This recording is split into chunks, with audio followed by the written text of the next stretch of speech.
nin odaya oo runtii muddadii hadda anaga aan joogno dhowrkii sano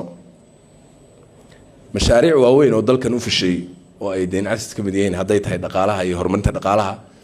oo aad ogtihiin ma idin tirinayo muddo badan baa la tirtiriyaa idinku ogtihiin runtii hirgelintooda ilaa laga soo gaaro dastuurka dhamaystirkiisa iyo doorashooyinka ee qof iyo codka hirgelintooda iyo shuruucdooda iyo go'aanadooda Cabdicasiis lafta gareen runtii kaalin weyn ku lahaa kaalin weyn ka soo qaatay laakiin ma jeclayn odayga saaxiibka ee ma jeclayn wixii maalinka dhaweyd ka dhacay Baydhabo CV-giisa inuu iskaga daro ma jeclayn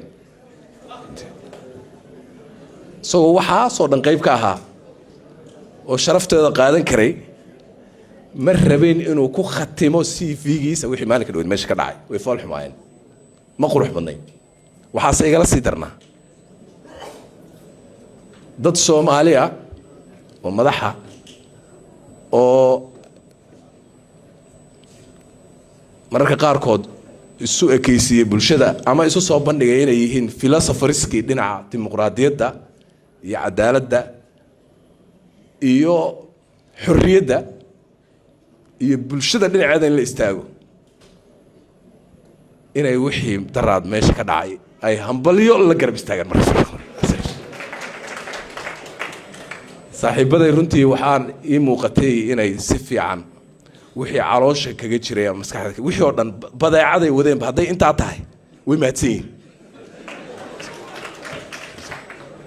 haddayba badeecadooduba intaa ay tahay oo waxayba ummadaan la sugayaaniba ay taa tahay oo hadeertaan intaan annaga iska fadhiisano intiinan oo kale meeshan ku soo ururina aan dhihi karno way dhamaatay 2 saacadood annagii baa wadanay baash haddayba intaa tahay waxay wadeenba oo badeecaday ummadda u wadeenba ay intaa ahayd barasho wanaagsan way mahadsan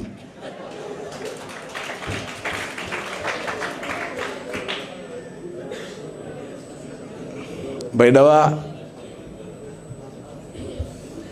waxaa amnigeeda si buuxda damaanadeeda u qaaday dowladda federaalka Soomaaliya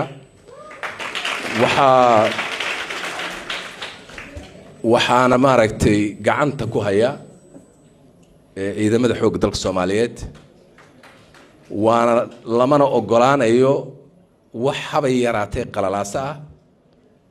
kala argoosi ah qabyaaladayn ah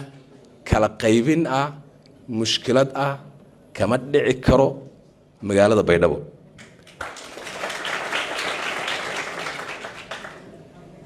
waxaanan runtii ugu bishaaraynayaa dadka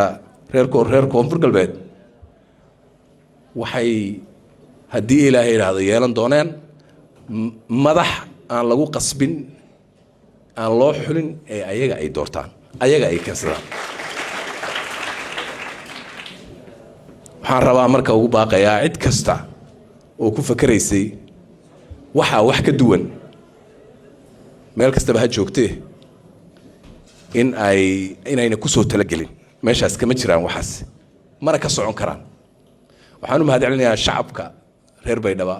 oo sida qiimaha badan u soo dhaweeyay ciidamada xoogga dalka Soomaaliyeed ciidamadoodii runtiina si wanaagsan ula shaqeynaya waxaan leeyahay waa mahadsantihiin ma jiro cid laga guuleystay iyo cid guuleystay ma jirto waa la wada guuleystay odaygii horena khayr baan u rajaynaynaa khaatumada yar baa xoogaa ka yar kharimatay laakiin sidiisii hore baa silsilay